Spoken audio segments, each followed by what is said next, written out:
A part of this letter that was sent to the judge yesterday was a list of all the communication that the Baldoni and Wayfarer team wants from Blake Lively. I think it's about 133 points here of people and different companies that they want all communications with. Blake Lively is in full panic mode after Judge Lyman exposed a bold, behind-the-scenes move she desperately tried to keep under wraps, blocking 133 individuals from testifying, including Bradley Cooper, TMZ journalists, and even a director closely tied to her husband. But that's not even the wildest part. The judge has officially had enough of her delay tactics, ordering her to surrender crucial communications with the media that could reveal a coordinated smear campaign. Mark your calendars. June 23rd is now the legal D-Day for Blake. That's when she'll finally be forced to sit for a deposition. A word she probably hadn't used in her entire Hollywood career until this year.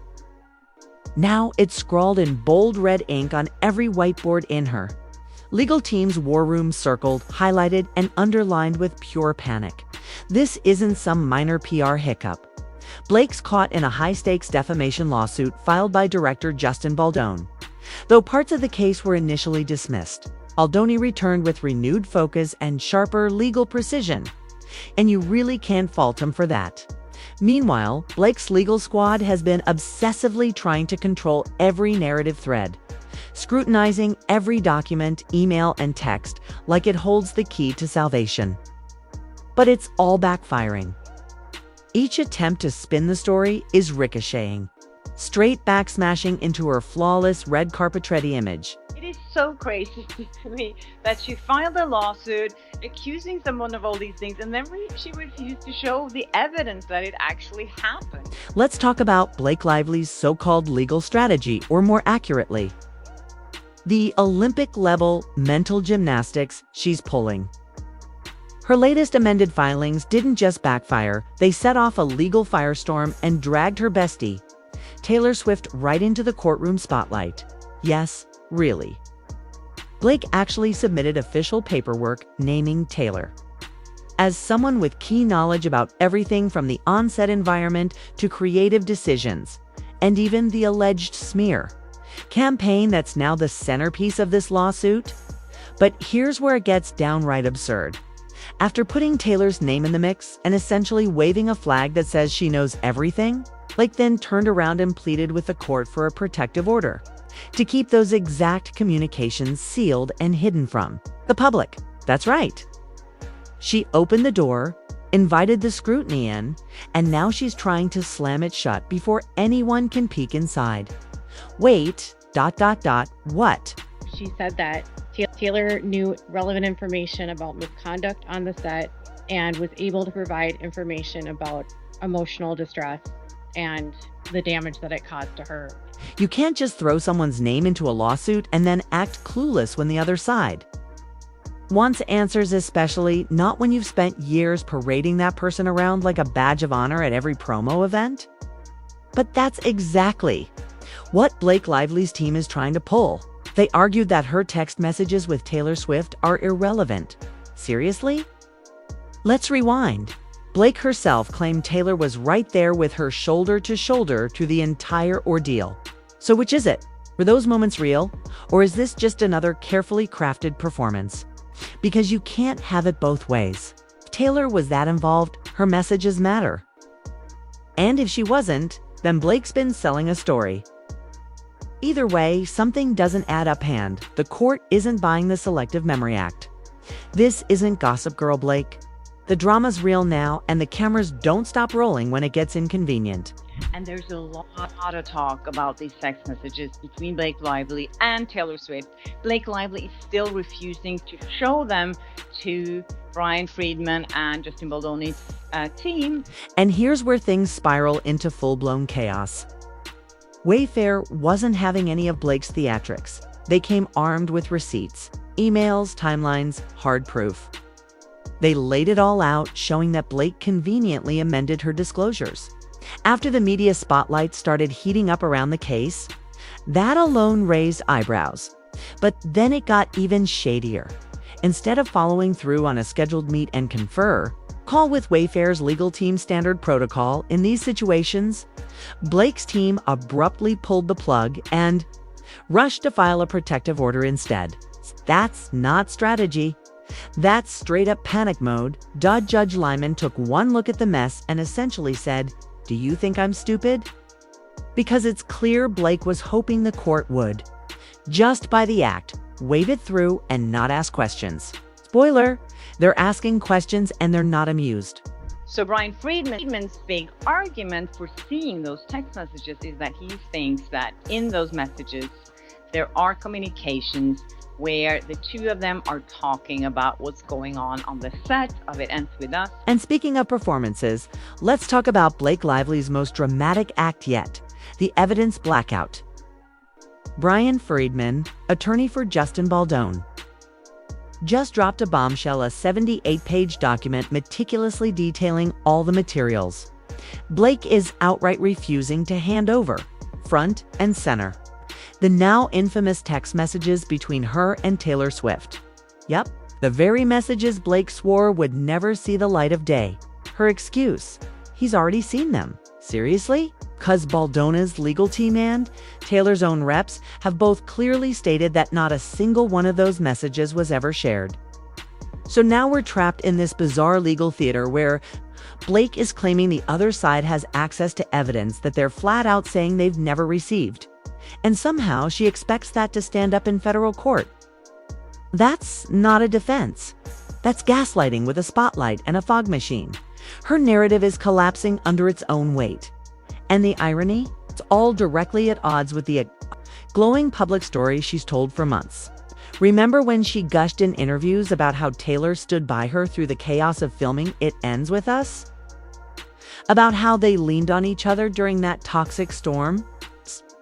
But now, suddenly, those messages are supposedly meaningless. Please, either they're harmless chats about brunch and horoscope memes, or they contain something a lot more damning. And judging by how fiercely Blake's clinging to them like they're classified documents, we all know which one it is. Even Billboard weighed in, reminding everyone that emotional distress claims the kind Blake leaned on heavily required real evidence, not just tears in interviews. Those texts show her joking about the whole situation, or worse, admitting to exaggerating the smear campaign. It's game over. Instead of coming clean, Blake's locking those messages away and crossing her fingers that no one pushes harder. But they are. And she's cracking. And it says here that Taylor Swift's text could reveal whether Blake Lively suffered actual distress. Although she has dropped the big claims about emotional distress, emotional distress is still a part of the other claims, if that makes any sense. Now, let's talk about what all of this says about Blake Lively's credibility, because at this point, it's vanishing fast. Judge Lyman has already ruled against her on multiple motions and didn't mince words in doing so. He echoed what everyone else is thinking: she's stalling, and her excuses don't hold up. But this isn't just about one or two bad calls. Her entire legal approach has turned into a maze of contradictions, dodges, and narrative whiplash. Every time she files a motion or makes a statement, she digs herself in deeper.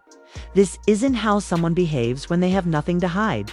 It's the kind of flailing you see when someone knows the truth could burn everything down. And Blake? She's treating the courtroom like it's just another stage delivering dramatic performances instead of hard facts. But this isn't Hollywood. There's no script, no mood lighting, and her PR team doesn't get a seat in the jury box. You can't just cry victim on cue when your own documents tell a completely different story. For years, she's built her brand on image control. But now, that same obsession is turning against her, choking her credibility right there in the courtroom. From pleading with the court to ignore disclosures she submitted, to hiding text messages that could completely undermine her emotional distress claims, to constantly twisting the narrative around Taylor Swift's involvement, every move she makes is unraveling the case further. And June 23rd, that could be the moment the entire house of cards comes crashing down. And They think that the evidence for that lays in these text messages and communications between Taylor and Blake. They have already told Blake's team that they haven't seen any of the text, they haven't seen any of the communications.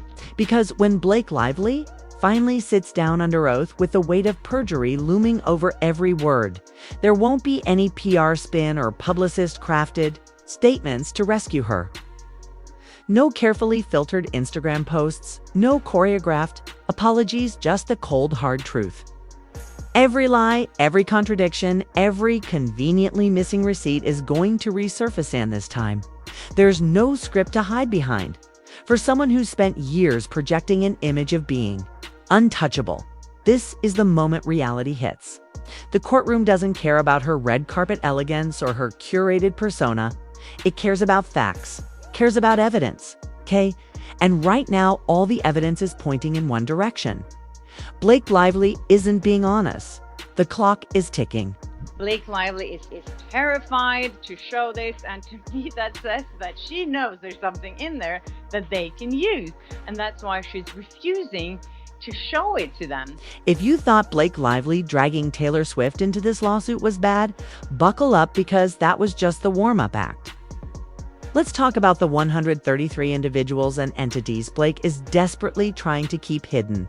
That's not a witness list, that's a Hollywood directory, Brian. Feredman's team is now demanding access to Blake's communications with every single name on that list. And honestly, it's no wonder she's spiraling. When you've been pulling strings behind the scenes like a full-time puppet master, the last thing you want is someone following the threads straight into a courtroom. So who made the cut? Try Bradley Cooper, for starters. What could Blake possibly have to say to him that's relevant to this case? Nobody knows yet, but clearly it was important enough to land him on her legal lockdown list. Whatever she's hiding, it's not small. And now the court is closing in. Bradley Cooper. They want all communication Blake Lively had with Bradley Cooper. Then there's a whole lineup of TMZ journalists on the list. Then that's where things get even more intriguing. TMZ isn't just known for breaking celebrity stories, they're known for shaping narratives. So naturally, the court wants to know, was Blake's team feeding them talking points behind the scenes? Were these leaks actually part of a carefully orchestrated PR game? Also drawing attention is Isabel Farah, the film's marketing director. Her name keeps surfacing in connection with some highly questionable media moves, the kind that don't look random at all. In fact, they look very coordinated. And now the court is starting to connect the dots. They also want all communication that Blake Lively's team had with TMZ reporters. A couple of different TMZ reporters. So now we might find out who planted that story. Oh, and we can't forget Jenny Slate, because apparently Blake needed her on speed dial too. Though, for what exactly remains a mystery, at least until those texts finally surface. Then there's Liz Plank, the podcast host who ditched Justin Baldoni literally just 2 hours after that explosive New York Times article dropped. That timing wasn't just suspicious, it was surgical now. Blake's legal team is being ordered to hand over every piece of communication with her. If that wasn't a carefully planned PR ambush, it's got to be the luckiest coincidence of the decade. And they want all communications with Jenny Slate, and also a reporter from the Daily Mail. And to complete this tangled Hollywood web, the court is also demanding Blake's texts with Sean Levy, the director of Deadpool and longtime friend of Ryan Reynolds. Why? Because these messages could finally pull back the curtain on the backstage gossip, what was said, what was planned, and just how much Ryan Reynolds knew or didn't know. But let's be honest, this isn't about protecting anyone's privacy. It's about Blake scrambling to keep the world from seeing just how industrialized and weaponized her PR machine really is. This has gone way beyond damage control. It's full-on media warfare. And Justin Baldoni, he's right in the crosshairs. They also want all communication with Sean Levy, who did Deadpool versus Wolverine with Ryan Reynolds. But just when you think it couldn't get any more absurd, enter Dr. Leslie Dobson, the self-proclaimed forensic psychologist with a PhD in spreading misinformation on Instagram. 4 months, she's been playing internet detective, posting wild theories, fabricated claims, and acting like she has insider access to interviews, HR records, and more. Now her name's caught in the legal crossfire too. She's allegedly the mastermind behind not 1, not 2, but 3 fake HR complaints accusing Justin Baldone of sexual harassment on the set of It Ends With Us. Yes, you heard that right? Fake HR complaints. These documents weren't just forged, they were pushed online by Dobson herself, who claimed they came straight from Sony. Here's the kicker: none of these complaints were ever authenticated. The dates were missing, the formatting was questionable, and the allegations conveniently matched exactly what Blake was arguing in her emotional distress claims. You don't need to be Sherlock Holmes to see how suspicious this all is. And you can bet Judge Lyman is piecing it together too. Yesterday, there were so many filings, so many letters to the judge. This judge must be so annoyed at this point from both parties sending motions back and forth. Anyway,